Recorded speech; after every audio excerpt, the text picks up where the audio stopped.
Hello friends, कैसे हो आप सब। आई होप कि सभी अच्छे होंगे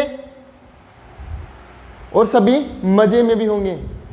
तो प्यारे बच्चों, आज हम शुरू करने जा रहे हैं केमिस्ट्री चैप्टर नंबर 2।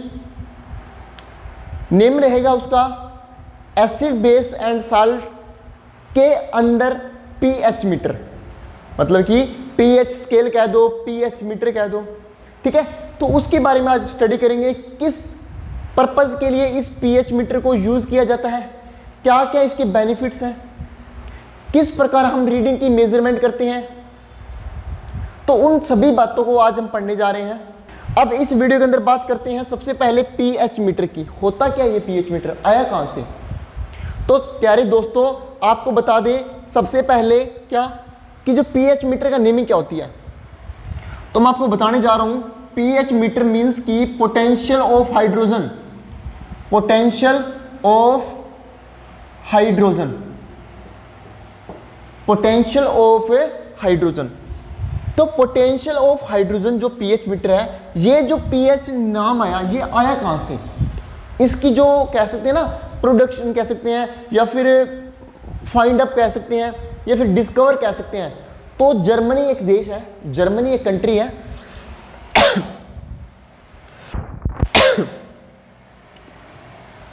तो प्यारे दोस्तों, जर्मनी एक कंट्री है।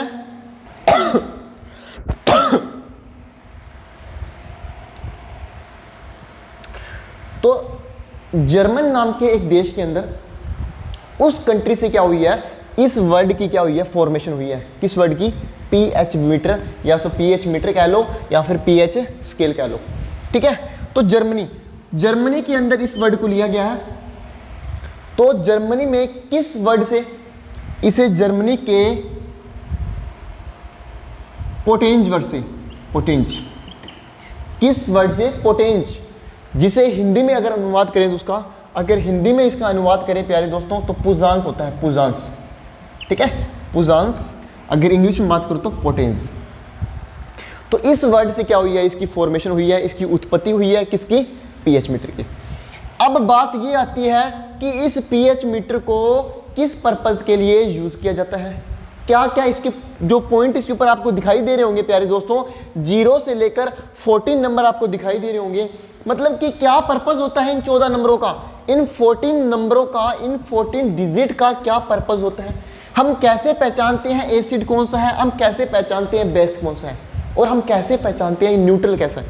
तो उसके लिए इसमें क्या इंडिकेशन दिया गया है आपको बताते हैं, ध्यान दीजिए और वीडियो को एंड तक देखिएगा। तो शुरू करते हैं पीएच मीटर के बारे में आपको इंफॉर्मेशन देना। तो इंफॉर्मेशन दे देते हैं आपको। सबसे पहले क्या कि आपको ये 14 नंबर जो 14 मार्क्स दिख रहे होंगे, मैं आपको बताना चाहूंगा प्यारे दोस्तों कि 0 से लेकर 7 नंबर तक जो मीडियम रहता है, मतलब कि 0 से लेकर 7 नंबर के जो इधर इधर पोर्शन, जो लेफ्ट साइड में आपको ये पोर्शन दिखाई दे रहा होगा, मीन्स कि यहां से लेकर यहां तक प्यारे दोस्तों वो मीडियम रहता है एसिडिक मीडियम। मैं लिखाई देता हूं, यहां पर मैं लिख देता हूं, मीन्स कि यहां से लेकर और यहां तक, ये वाला जो मीडियम रहता है प्यारे दोस्तों वो रहता है एसिडिक मीडियम। मीन्स कि अगर काउंटिंग की बात करूं तो मैं, अगर इसकी काउंटिंग की बात करूं तो 0 to 7, 0 to 7, ठीक है। मैं ये कहना चाह रहा हूं कि पीएच मीटर मतलब कि जब हम इसकी इंडिकेट करते हैं कि हमने सपोज करो किसी एसिड की पहचान करनी है, किसी बेस की पार्टिकल की पहचान करनी है, तो उसको हम किसकी सहायता से करते हैं। आजकल तो क्या हुआ, पहले क्या हुआ था ना, एनालॉग मीटर हुआ करते थे कि उन्हें सुइयों के हिसाब से मतलब कि रीड किया करते थे, या फिर मार्किंग के हिसाब से नोट किया करते थे। तो प्यारे दोस्तों आज जो है हमारा डिजिटल टाइम आ चुका है। डिजिटल मतलब कि नंबरिंग का, कि हम क्या करते हैं, हम कहीं पर भी कोई रीडिंग नोट करना चाहते हैं तो वो नंबरिंग किस में आती है, डिजिटल पॉइंट में आ जाती है। वो हमें क्या है, मीटर से हमें वो रीडिंग अचीव हो जाती है। कैसे, सपोज करो मेरे पास एक मीटर है, सपोज करो मेरे पास एक कोई वाटर है, और वाटर के अंदर क्या एक गिलास है, उस गिलास के अंदर मेरे पास क्या है, वाटर है। तो इस गिलास में सपोज करो ये मेरे पास गिलास है, ठीक है। इस गिलास में मेरे पास क्या है, यहाँ पर सपोज करो ये वाटर फिल हुआ पड़ा है। अब इसके अंदर मैं क्या करूँगा प्यारे दोस्तों, सपोज करो मैंने यहाँ पर एक pH मीटर लगा दिया, सपोज करो मैंने यहाँ पर क्या लगा दिया, एक pH मीटर लगा दिया, ठीक है।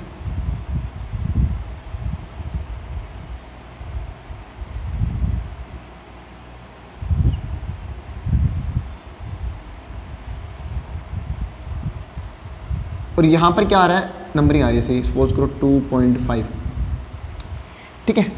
कहने का मतलब क्या है कि मैंने क्या देखा,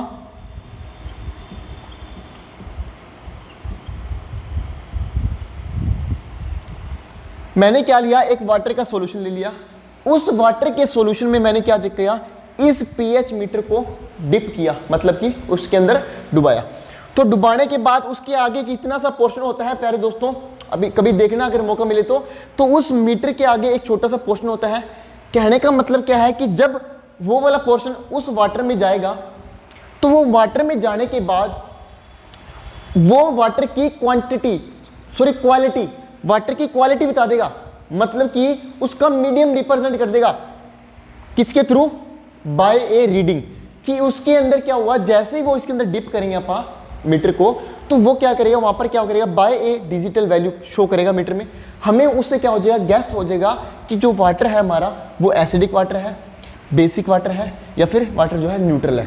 तो कैसे पता होगा कि जब उस मीटर के अंदर प्यारे दोस्तों जब रीडिंग आएगी 0 से 7 के मिडल में, कि उस मीटर के अंदर अगर जो रीडिंग आ रही है वो कितनी आ रही है, 0 से लेकर 7 के बीच में जो रीडिंग आ रही है, ठीक है ना, 0 से लेकर 7 के बीच में, तब हम क्या देखेंगे, तब हम ये देखेंगे कि जो मीडियम कौन सा वाटर का वो है, जो सॉल्यूशन है वाटर का वो एसिडिक सॉल्यूशन है।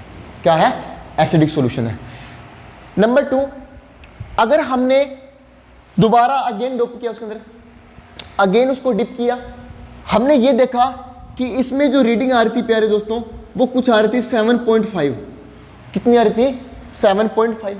तो मैंने ये देखा कि 7.5, देखो कि 0 से 7 तक जो मीडियम रहता है प्यारे दोस्तों वो एसिडिक रहता है, और 0 से 7 के बाद 7 से लेकर 14 तक, 7 से लेकर 40 तक, जो 14 तक जो मीडियम रहेगा वो रहेगा बेसिक मीडियम। तो यहाँ पर जो रीडिंग आ रही है वो क्या आ रही है, 7.5 आ रही है, मतलब कि कौन सा मीडियम है, बेसिक मीडियम। तो हम ये कह सकते हैं प्यारे दोस्तों कि जो सॉल्यूशन है जो है वो बेसिक सॉल्यूशन है, मतलब कि वाटर का जो सॉल्यूशन है वो क्या है, बेसिक सॉल्यूशन है। क्लियर है ये बात, क्लियर है, ठीक है। उसके बाद एक बात और बताता हूँ आपको मैं, क्या हमें एसिडिक का पता लग गया, बेसिक का पता लग गया। अब एक ऐसी कंडीशन आती है जहां पर क्या होगा, वाटर ना तो बेसिक होगा ना ही एसिड होगा ना ही बेसिक मीडियम होगा। तो उस टाइम क्या होगा, उस टाइम उसकी जो रिप्रेजेंटेशन होगी उसके अंदर जो मीटर के अंदर रीडिंग होगी प्यारे दोस्तों वो कुछ 7.0 होगी। कितनी होगी, 7.0। और 7.0 क्या इंडिकेट करता है, 7.0 प्यारे दोस्तों इंडिकेट करता है कि जो हमारा सॉल्यूशन है वो क्या है, न्यूट्रल सॉल्यूशन है। कैसा सॉल्यूशन है, न्यूट्रल, मतलब कि उसके अंदर ना तो ज़्यादा एसिड है ना ही उसके अंदर ज़्यादा बेस है। तो मतलब कि दोनों जो एसिड और बेस क्या है, दोनों क्या है, कंबाइन है, और एसिड और बेस से क्या बनता है, साल्ट बनता है। हमने रिएक्शन की थी जो हमारी प्रीवियस वीडियो थी उसके अंदर आपको बताया था मैंने कि when acid react with acid, sorry when acid react with base, जब एसिड रिएक्ट करता है बेस से तो किस चीज़ की फॉर्मेशन होती है प्यारे दोस्तों, साल्ट की और वाटर की। तो उसी प्रकार मैं कहना चाह रहा हूँ कि जहाँ पर एसिड की और बेस की मीडियम ना हो, मतलब कि दोनों के बीच के मीडियम आ रहा हो, दोनों के बीच में वैल्यू आ रही हो, मतलब कि 7 वैल्यू आ रही हो, तो 7 क्या रिप्रेजेंट करेगा प्यारे दोस्तों, 7 रिप्रेजेंट करेगा कि जो सॉल्यूशन हमारा क्या है, न्यूट्रल है, जिसे बोलते हैं उदासीन सॉल्यूशन, हिंदी में बोलते हैं उदासीन, ठीक है। न्यूट्रलाइजेशन रिएक्शन की थी हमने, की थी ना, न्यूट्रलाइजेशन। चलो तो ये था, अब आपको इंडिकेट करना समझाएंगे, यहां तक नोट कर लीजिए।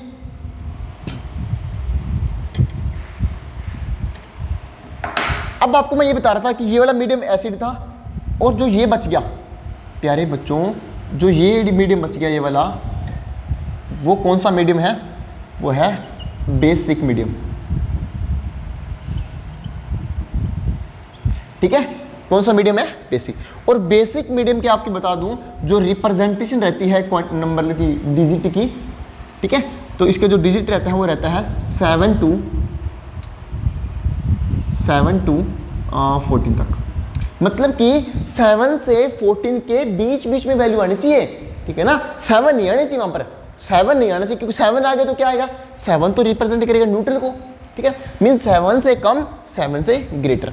तो यहां पर एक बात लिखिए, क्या? इफ वैल्यू नहीं, if pH value, if pH value is less than 7, कि जब वैल्यू क्या है लेस देन 7 आ रही है, तो कौन सा मीडियम होगा? एसिडिक मीडियम होगा। तो कौन सा होगा? एसिडिक। हाँ बच्चों, क्लियर है? एंड सेकंड, इफ pH जो वैल्यू है, इफ pH वैल्यू है इज ग्रेटर देन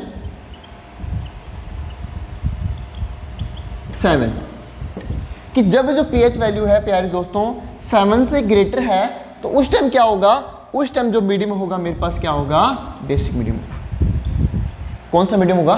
बेसिक। तो ये बातें नोट कीजिए। मैंने अभी तक आपको क्या बताया? एसिडिक और बेस के बारे में बताया।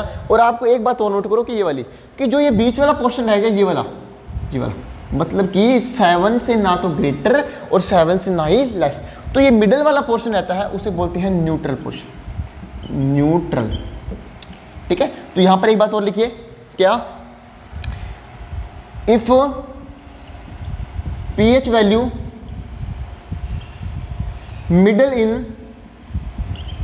मिडल बिटवीन किसके बीच में? एसिड एंड बेस,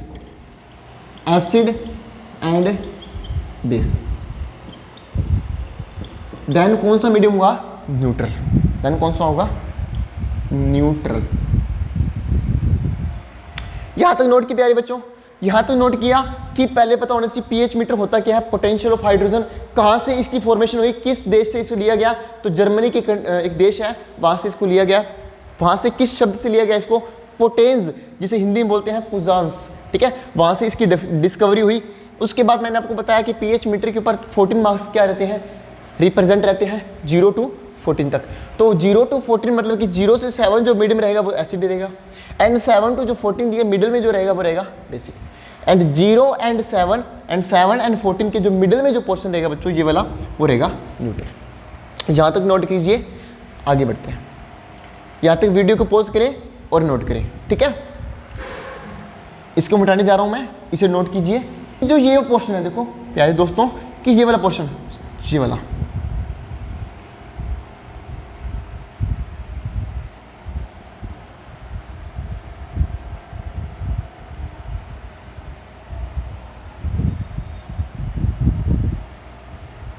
ठीक है ना। मीन्स कि जो मेरा ये वाला पार्ट है, ये वाला जो पार्ट रहेगा ऊपर वाला, वो रहेगा H पॉजिटिव, और जो ये वाला पार्ट है वो रहेगा पॉजिटिव। ये मैंने क्यों लिखा प्यारे दोस्तों? देखो मैं आपको ये बताना चाह रहा हूं क्या, कि जो हमारा देखो एसिड क्या होगा, आपको पता होगा कि एसिड जहां पे होता है वहां पर हमेशा H पॉजिटिव आयंस क्या होते हैं? H पॉजिटिव आयंस की मात्रा ज्यादा रहती है, क्योंकि आपने स्ट्रॉन्ग एसिड पढ़ा होगा। स्ट्रॉन्ग एसिड क्या होता है? कि वह एसिड क्या करता है? स्ट्रॉन्ग एसिड कि विच release more number of H positive ions, है ना। क्या? अगर मैं स्ट्रॉन्ग एसिड की बात करूं, प्यारे दोस्तों, तो क्या बताया था कि वह acid which contain more number of H positive ion, है ना। यही कहा था मैंने कि जो हमारे पास मीडियम होगा वो H पॉजिटिव आयंस को ज्यादा क्या कर रहा होगा? रिलीज कर रहा होगा। विच कंटेन या फिर रिलीज, विच रिलीज लिख सकते हैं, हाँ विच रिलीज लिख दो यहाँ पर, विच release, which release more number of A H positive ions. Clear है ना। उसके बाद देखो कि अगर मैं बात करूं स्ट्रॉन्ग बेस की, स्ट्रॉन्ग बेस, तो स्ट्रॉन्ग बेस मींस कि ये वाला OH, हमेशा याद रखना एसिड के अंदर क्या होता है, H पॉजिटिव आयंस की मात्रा ज़्यादा होती है, प्रेजेंस ज़्यादा होती है, एंड बेस के अंदर क्या होता है, OH नेगेटिव आयंस। ठीक है ना, ये बात मैं आपको पहले बता चुका हूँ। तो यहाँ पर लिख सकते हैं विच रिलीज मोर नंबर ऑफ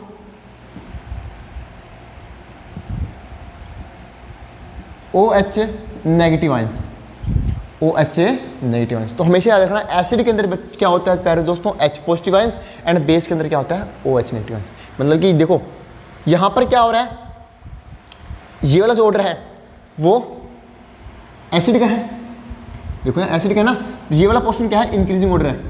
अगर हम 14 to 0 की तरफ आए तो इंक्रीजिंग ऑर्डर किसका होगा, एसिड का। अगर 0 to 14 जाए तो इंक्रीजिंग ऑर्डर किसका होगा, बेस का। दिखाई दे रहा होगा ना कि इधर इसका इंक्रीजिंग ऑर्डर है, इसका यहाँ पर इसका इंक्रीजिंग है, और इस क्या है, इसका इंक्रीजिंग है।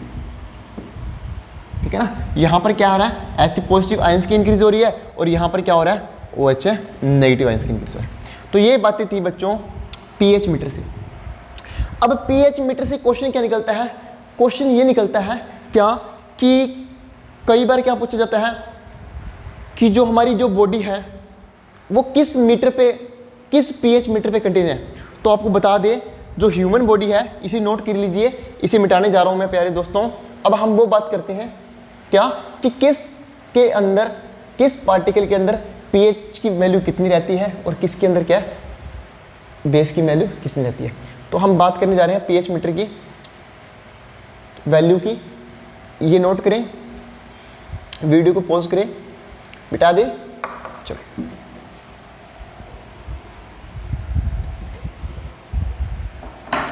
अब मैं आपको ये बताना चाह रहा हूं, नंबर 1 लिखिए कि जो हमारी ह्यूमन बॉडी है, जो हमारी ह्यूमन बॉडी है वो मतलब मेंटेन है, वो क्या है 7.0 से लेकर 7.8 pH वैल्यू क्या करती है, मेंटेन। कि हमारी जो बॉडी होती है किस pH वैल्यू पे मेंटेन होती है, तो 7.0 से लेकर 7.8 के pH वैल्यू पे क्या होती है, मेंटेन होती है। तो ह्यूमन बॉडी जो है यहाँ पे लिख सकता हूँ मैं, मेंटेन या फिर कंटेन लिख सकते हैं, कंटेन लिख सकते हैं या फिर मेंटेन। तो 7.0 से लेकर 7.8 pH। हाँ क्लियर है ना। नंबर 2, आपने देखा होगा कि हमारे जैसे मतलब माउथ के अंदर जब टीथ होते हैं, दांत, वो क्या होते हैं, टूटने लग जाते हैं। तो वो टूटने का कारण क्या है, टूटने ऐसा नहीं है मतलब बिल्कुल टूटे, जड़ से टूट रहे हैं, कि कहीं से ना थोड़े थोड़े पार्ट है ना, हल्का हल्का सा पार्ट क्या है ऊपर से मतलब कि खराब होने लग जाता है।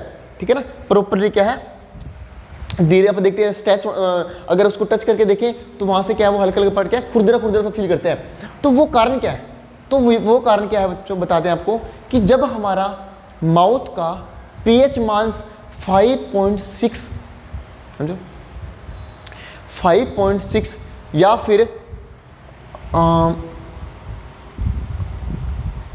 5.5 या फिर 5.6, 5.5 ले लो,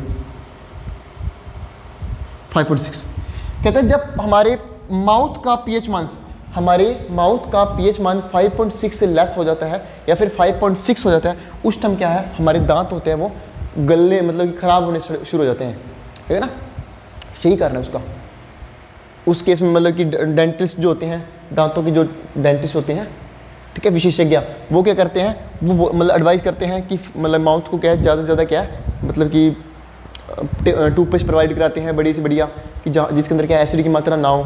ठीक है ना, उस केस में क्या है हमारा, उसका मतलब कि क्या है, हमारा कंटेन होना चाहिए ना यार, कि न्यूट्रल होना चाहिए, कि ज़्यादा से ज़्यादा बेस होना चाहिए, ना एसिड होना चाहिए। बेस होगा तो भी प्रॉब्लम होगी, एसिड होगा तब भी प्रॉब्लम होगी। ठीक है, चलो नंबर 3 लिखिए कि जैसे आपने देखा होगा, आपने जो एसिड रेन का नाम सुना होगा आपने, एसिड रेन का, जो वर्षा होती है एसिडिक रेन, उसका मतलब क्या है प्यारे दोस्तों कि जब एसिड जो रेन होती है उसका नाम एसिड रेन क्यों पड़ा, एसिडिक रेन क्यों पड़ा? क्योंकि जब बारिश के पानी का पीएच मान 6.6 से लेस हो जाता है, सॉरी मीन्स कि यहाँ पर था, यहाँ पर मैं आपको बता गया कि यहाँ पर जो इसका पीएच मान होगा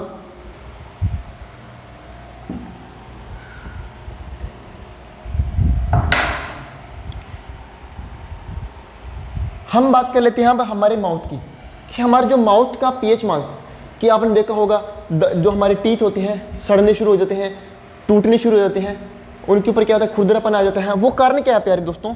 वो उसका कारण ये है कि जब हमारे माउथ का पीएच मान 5.5 से लेस हो जाता है या फिर 5.5 हो जाता है या फिर उससे लेस हो जाता है, तो उस टाइम क्या होता है, दांतों की जो कंडीशन क्या होती है, एसिडिक मीडियम ज़्यादा आ जाता है। फिर हमारे माउथ के अंदर क्या होता है, एसिडिक मीडियम ज़्यादा आ जाता है।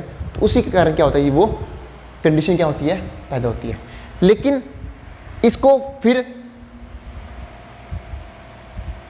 ट्रीटमेंट के लिए जब हम डेंटिस्ट के पास जाते हैं तो वो क्या कहते हैं कि आपके एसिडिक मतलब कि टूथपेस्ट प्रोवाइड कराते हैं बढ़िया से बढ़िया, कि जिसके अंदर क्या हो, एसिडिक की प्रेजेंस कम हो और बेस की प्रेजेंस भी ज़्यादा ना हो।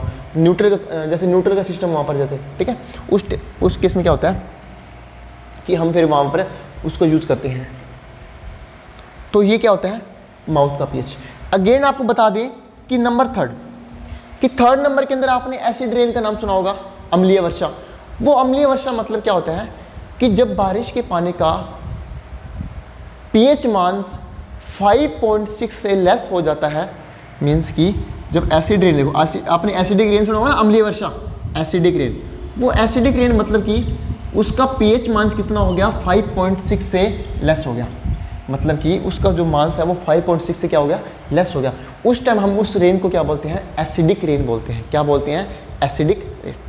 क्लियर है ये बात, क्लियर है। आगे हम ये बताएंगे आपको क्या, कि जो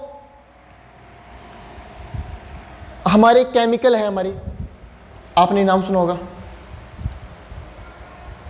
कि कौन से केमिकल के अंदर, कौन से सब्सटेंस के अंदर, कौन से कंपाउंड के अंदर कौन सा केमिकल प्रेजेंट होता है ना, सब्सटेंस के अंदर कौन सा केमिकल प्रेजेंट होता है, तो उसके बारे में बात करेंगे। उससे पहले आपको बता दें हम कुछ उन टर्म की बता दें आपको कि जिसके अंदर प्रेजेंस होती है। जैसे सपोज करो हमारा जो आपने सुना होगा लेमन जूस, लेमन जूस सुना होगा ना, तो लेमन जूस की जो पीएच वैल्यू रहती है प्यारे दोस्तों, लेमन जूस इसकी वैल्यू रहती है 2.2 पीएच वैल्यू है, याद कर लेना, कई बार एग्जाम के अंदर क्या है डायरेक्ट पूछ ली जाती है। लेमन जूस कर लिया। ब्लड की आपको बताएं कितनी रहेगी, ब्लड की रहती है प्यारे दोस्तों लगभग 7.4 या फिर 7.2 या फिर 7.4 रहती है, किसकी, ब्लड की। आगे बात कर लेते हैं प्योर वाटर की। प्योर वाटर, और प्योर वाटर को तो आपको पता ही होगा कि उसके अंदर ना तो एसिड होगा ना बेस होगा, मीन्स कि उसकी वैल्यू कितनी रहेगी, 7.0। ठीक है। और बात करते हैं प्यारे दोस्तों, आपने मिल्क ऑफ मैग्नीशिया का नाम सुना होगा, मिल्क ऑफ मैग्नीशिया। तो मिल्क ऑफ मैग्नीशिया की जो पीएच रहती है नंबर 10, उसकी पीएच वैल्यू कितनी रहती है, 10 रहती है। कितनी रहती है, 10। ठीक है। तो ये क्या था प्यारे दोस्तों, उनकी वैल्यू थी। तो ये सभी आपको क्या होना चाहिए, पता होना चाहिए, एग्जाम के अंदर क्या है डायरेक्ट पूछ ली जाती है। अब हम बात करेंगे कि कौन से सब्सटेंस के अंदर या फिर कौन से कंपाउंड के अंदर कौन सा केमिकल जो है वो प्रेजेंस होता है, तो उसकी बात करने जा रहे हैं। यहाँ तक वीडियो को पॉज करें, नोट करें, फिर आगे बढ़ते हैं। अब हम बात करेंगे प्यारे दोस्तों कि कौन से सब्सटेंस के अंदर या फिर कौन से कंपाउंड के अंदर कौन सा केमिकल पाया जाता है। तो मैं आपको यहाँ पे सब्सटेंस का नाम ले देता हूँ, यहाँ पर मैं कंपाउंड का नाम ले देता हूँ, यहाँ पर कंपाउंड का नाम लिख देता हूँ मैं, और यहाँ पर मैं लिख देता हूँ केमिकल नेम। केमिकल नेम मतलब कि कौन सा केमिकल जो है प्रेजेंस होता है। तो नंबर 1 बात कर लेते हैं प्यारे दोस्तों, यहाँ पर आपने खट्टे फल के नाम सुना होगा, खट्टे फल। Orange, lemon. तो ये जो जिन्हें खट्टे फल के नाम सुनते हैं, जिन्हें सोर फ्रूट बोलते हैं, सोर फ्रूट, है ना। सोर फ्रूट मीन्स की खट्टे फल। तो जितने भी खट्टे फल होते हैं, सोर फ्रूट्स होते हैं, उनमें जो केमिकल, उनका जो क्या है, केमिकल नहीं होता है ना, कि उसमें जो केमिकल मतलब कि जो एसिड पाया जाता है। क्योंकि देखो ऑरेंज के अंदर जो एसिड होता है, ऑरेंज के अंदर हमें पता है ऑरेंज एक एसिडिक मीडियम है और लेमन भी एक एसिडिक मीडियम है। तो इस मीडियम के अंदर कौन सा केमिकल, ठीक है ना, उसका नेम बताओ। जो एसिड पाया जाता है उस एसिड का केमिकल नेम बताओ। तो ये पूछ लिया जाता है एग्जाम के अंदर, तो उसका नेम बता दें आपको, ऑरेंज। ऑरेंज में प्यारे दोस्तों, ऑरेंज में और लेमन में कौन सा पाया जाता है? सिट्रिक अम्ल, सिट्रिक एसिड, साइट्रिक, जिसे हिंदी में बोलते हैं साइट्रिक। तो साइट्रिक एसिड पाया जाता है किसमें? लेमन में और ऑरेंज में। आगे बात करते हैं प्यारे दोस्तों टोमेटो में। तो टोमेटो एक फ्रूट के अंदर ही आ जाता है। इसमें जो केमिकल एसिड पाया जाता है उसका केमिकल नेम क्या है? जो एक एसिड पाया जाता है उसका नेम क्या है? उसका नेम है ऑक्सैलिक, ऑक्सैलिक एसिड, ठीक है, कि जो टोमेटो के अंदर पाया जाता है ऑक्सैलिक एसिड। उसके बाद आपने सुना होगा जैसे कर्ड होती है या फिर मिल्क या फिर कर्ड, दही होता है ना, दही या फिर मिल्क, लिख देता हूँ, मिल्क या फिर कर्ड। तो मिल्क और कर्ड में जो एसिड पाया जाता है उसका केमिकल नेम होता है प्यारे दोस्तों क्या? Lactic acid, lactic acid. Clear है? क्या पाया जाता है? Lactic acid. एंड आपने सुना होगा जैसे मधुमक्खी का जो डंक होता है ना, मधुमक्खी का या फिर चींटी का, आंट्स, जो आंट होती है, चींटी होती है, उसका जो डंक होता है, नीटल का डंक होता है मधुमक्खी का, या फिर आंट का डंक होता है ना, ants bit, ants bit, ant bit, bit समझ रहे हो ना, काटना। तो आंट बिट होता है, या फिर हम नीटल की बिट कहते हैं, नीटल मतलब कि मधुमक्खी का बिट। तो उसके अंदर जब वो काटती है, आपने देखा होगा, नोट किया कभी, जब मधुमक्खी काट जाती है या फिर मतलब कि कोई मधुमक्खी या फिर चींटी काट जाती है, तो उस जगह पर क्या हो जाता है? सोजन सी आ जाती है। सोजन मतलब कि वहाँ पर क्या है? लाल लाल रंग की क्या है? सोजन आ जाती है काफ़ी ज़्यादा। तो उस केस में क्या करते हैं हम? प्रेफरेंस देते हैं क्या? या तो लेमन लगाओ या फिर आयरन लगाओ वहाँ पर। तो वो क्यों लगाते हैं? क्योंकि आयरन के अंदर क्या होता है? एसिड मीडियम एक आयरन का एक एसिडिक है। तो ये उस एसिडिक मीडियम को एसिडिक से क्या कर देता है? वो रिमूव कर देता है ना, एसिडिक को एसिडिक से रिमूव कर देता है। लेकिन जो हमारा आंट बिट होता है उसमें कौन सा एसिड पाया जाता है प्यारे दोस्तों? मैं बता दूं आपको, इसमें पाया जाता है मेथेनोइक एसिड। कौन सा? मेथेनोइक एसिड, जिसका कॉमन नाम क्या है? फॉर्मिक एसिड, मेथेनोइक एसिड, या फिर जिसका कॉमन नेम क्या है? Formic acid. तो ये बातें थी किसके बारे में? पीएच मीटर के बारे में की बातें हमने, कुछ केमिकल नेम देखे, कुछ पीएच वैल्यू देखी। तो कैसा लगा आज का ये लेक्चर? अगर अच्छा लगा हो तो वीडियो को ज़्यादा से ज़्यादा लाइक करें, शेयर करें और सब्सक्राइब करें। मिलते हैं एक और अच्छी सी और बेहतरीन वीडियो के साथ। तब तक के लिए thank you and have a nice day. देखते रहें साइंस विद विकास।